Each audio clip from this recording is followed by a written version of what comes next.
President Biden pays the Middle East a visit, but there's controversy surrounding his trip, which comes as Beijing works to boost its influence in the region. A successful hypersonic missile test off California's coast, with more sophisticated testing coming later this year. That's as the U.S. and China race to develop the weapon systems. The Secretary of Defense meets his Australian counterpart. Both are stressing the need for rules-based order in the Pacific. And Beijing is still negotiating with American regulators, trying to keep over 100 Chinese companies from getting delisted. But a top official from the Securities and Exchange Commission says he's not convinced they'll reach a deal.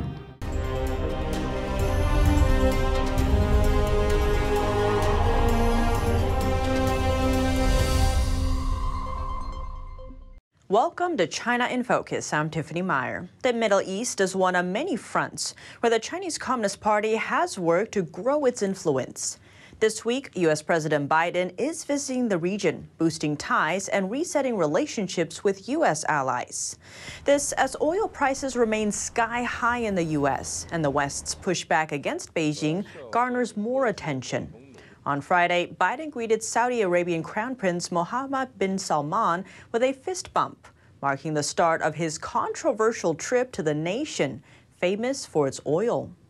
But energy and security interests have prompted the Biden administration to avoid isolating the Gulf country.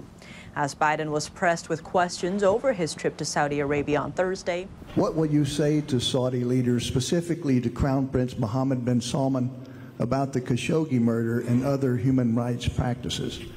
Biden's meeting with the Saudi Crown Prince has drawn backlash over the regime's human rights record, in particular over the killing of U.S. journalist Jamal Khashoggi, which U.S. intelligence said was approved by the Saudi prince. Yet Biden on Thursday declined to say he would press the Khashoggi murder while defending his own human rights record. I always bring up human rights. But my position on Khashoggi has been so clear. If anyone doesn't understand it in Saudi Arabia or anywhere else, then they haven't been around for a while. The president insisted that the visit falls under U.S. interests. I want to make clear that we can continue to lead in the region and not create a vacuum that is filled by China and/or Russia. Biden's Friday trip to Saudi Arabia also comes as pressure mounts at home over soaring inflation. While Biden has insisted that he's not there to ask them for oil, U.S. officials do expect oil production to be a topic of discussion. Biden says he won't ask Saudi Arabia to pump more oil during the trip. Saudi Arabia is a U.S. partner and one of the most influential players in the Arabic world. But the nation is also tied to China through trade, mainly oil. Last year, bilateral trade between the two countries was valued at $87.3 billion. That's thanks to a strategic partnership the two countries signed in 2016. More news from the Middle East. In a meeting with Israeli leaders on Thursday, President Biden affirmed ties between their two countries and addressed one of their common concerns, Iran. But there's another player involved in those tensions. Let's take a look. Receiving a warm welcome from the Israeli president. President Biden affirming U.S. and Israeli ties on the second day of his high-stakes trip to the Middle East. America's commitment to Israel's security remains ironclad, today and in the future. And at the center of that commitment are efforts to deter Iran. The U.S. said in a Thursday joint statement that it's ready to use, quote, all elements of its national power to prevent Iran from getting a nuclear weapon. But how to do that remains a question of debate, while Biden says, I continue to believe that diplomacy is the best way to achieve this outcome. The Israeli prime minister dismisses the diplomacy route, highlighting tensions over Biden's push to revive the Iran nuclear deal. Diplomacy will not stop them. The only thing that will stop Iran is knowing that if they continue to develop their nuclear program, the free world will use force. Beijing signed a 25-year cooperation agreement with Iran last year. It covers a wide range of areas, including economic, military, and security. On top of that, China has been buying up oil from Iran. The country gives China a discount, while Beijing's purchases help offset U.S. sanctions on Iran. New sanctions on Iran are coming down the pipeline. The U.S. Treasury and State Department have announced sanctions against a network of international companies. Those companies allegedly sold Iranian oil to China and other East Asian countries. That kind of sale violates U.S. oil sanctions on Iran. The reported purchase involves hundreds of millions of dollars of Iranian petroleum and petrochemical products.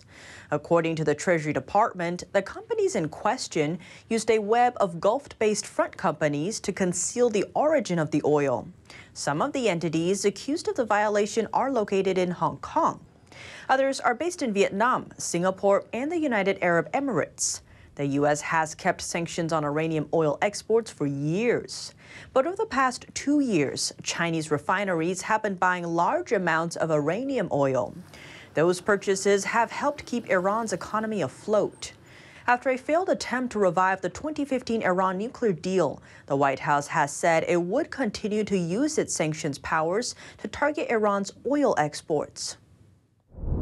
The U.S. has a successful hypersonic weapon test in the books. That's after launching 2 hypersonic missiles made by Lockheed Martin. The Pentagon made the announcement Wednesday.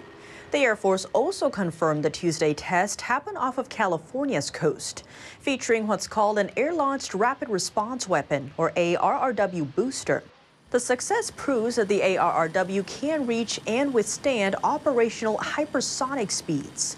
Air Force Brigadier General Heath Collins, the program's executive officer, said the U.S. is ready to move forward.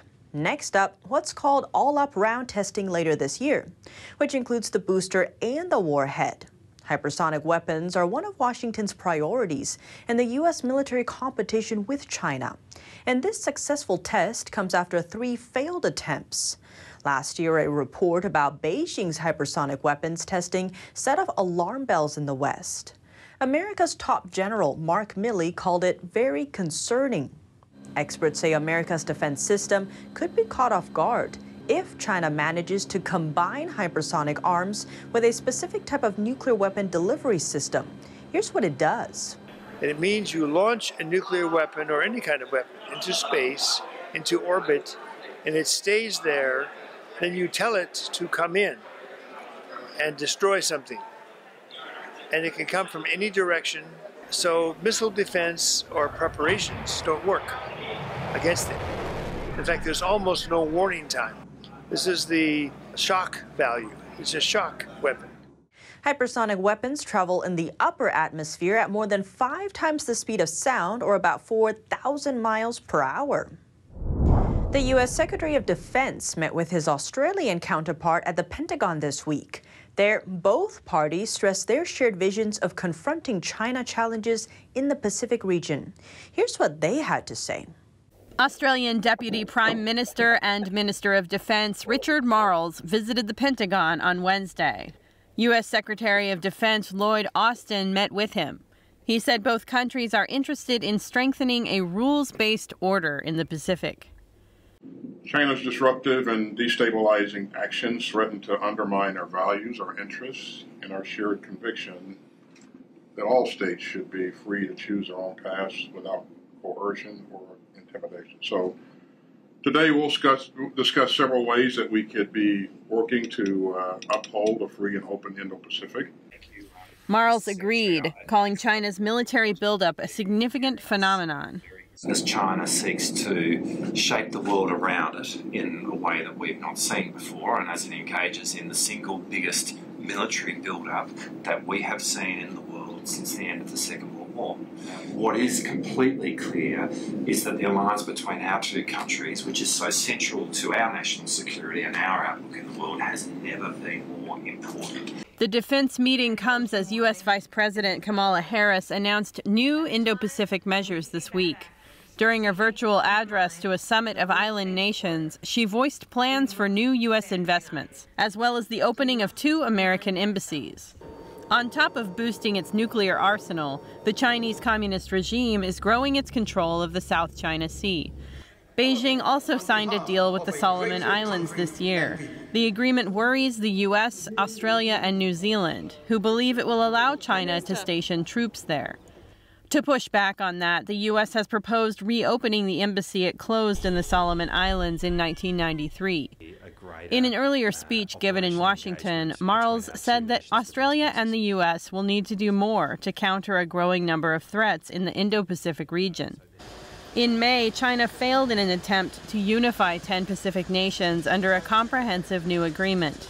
But Chinese Foreign Minister Wang Yi's island-hopping tour of the region did achieve a number of small victories for Beijing, including bilateral agreements. As Washington works to stop Beijing's influence in the Pacific, 2 other countries are getting more involved.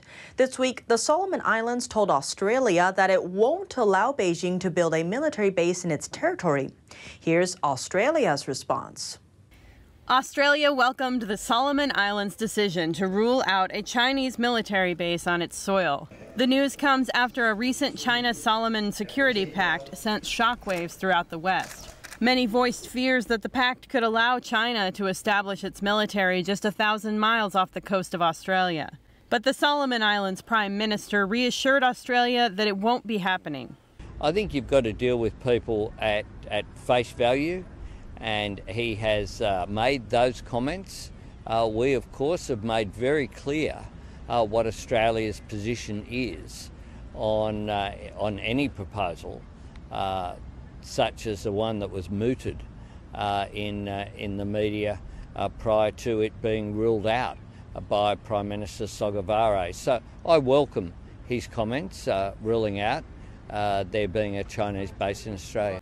A former director of U.S. Naval Intelligence also reacted to the remark, but shared a different perspective. I think it's entirely plausible within the next decade we will see not only Chinese military vessels pulling into port in the Solomon Islands, but we will see PLA aircraft, which have already been there. A Y-20 resupply aircraft have flown through Henderson Field, Guadalcanal, and done resupply operations and sent in supplies. So it's just going to increase, and saying that you feel confident that it won't happen is just hard to comprehend. In addition to its Solomon Islands deal, Beijing had pushed a similar agreement with 10 more Pacific nations. Even though the talks failed, the Chinese regime has suggested it would make new attempts in the future. But that may get harder for China as time goes on. Both the U.S. and Australia are ramping up their engagement with the region following China's effort. And Albanese's government has promised additional spending on regional aid, totaling over $350 million US. As for Washington, Vice President Kamala Harris announced plans to triple U.S. funding to the region to $60 million over the next decade. The U.S. also plans to establish new embassies in Kiribati and Tonga, as well as bring the Peace Corps back to the region. Harris made the announcement during a virtual meeting with leaders from the Pacific Islands Forum. A day after her remarks, China held a separate political dialogue with the leaders from the Pacific region. A new comment from the chairman of the U.S. Securities and Exchange Commission on U.S.-China relations. He said the only thing that's changed in the negotiations over audits of Chinese companies is time.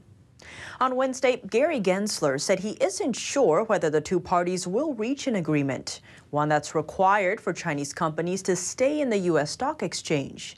He added that a no-deal situation is quite possible. U.S. law requires American regulators to examine the audit papers of Chinese companies listed in the U.S., and the deadline is just months away. That date is set by the Holding Foreign Companies Accountable Act. The rule bans U.S. securities trading for companies who don't meet one main requirement, allowing American auditors to inspect their books. If they fail to do so for 3 consecutive years, they get delisted. Beijing says it's looking to avoid that scenario. But it's a consequence the companies will face if the deadline is missed and if no agreement is made. And there are about 150 Chinese companies identified as non-compliant. Beijing has been blocking U.S. authorities from fully accessing the audit papers of Chinese companies, citing national security reasons. Officials from the U.S. side stress that the law leaves them no room to accommodate these Chinese firms. That's all for today's China in Focus on YouTube. We're now sharing a shortened version of our program here, after being demonetized for more than a year. Here's what to look out for in our second half. explosives, rescue vehicles, and helicopters. A closer look at Taiwan's civil defense drill and how the island is prepping its citizens for a potential Chinese invasion. That's under the shadow of Russia's war on Ukraine and a rapid Chinese military buildup. The full episode is available on our partner platform, Epoch TV. To sign up, click the link down below. Thanks for watching China in Focus. I'm Tiffany Meyer, and see you tomorrow.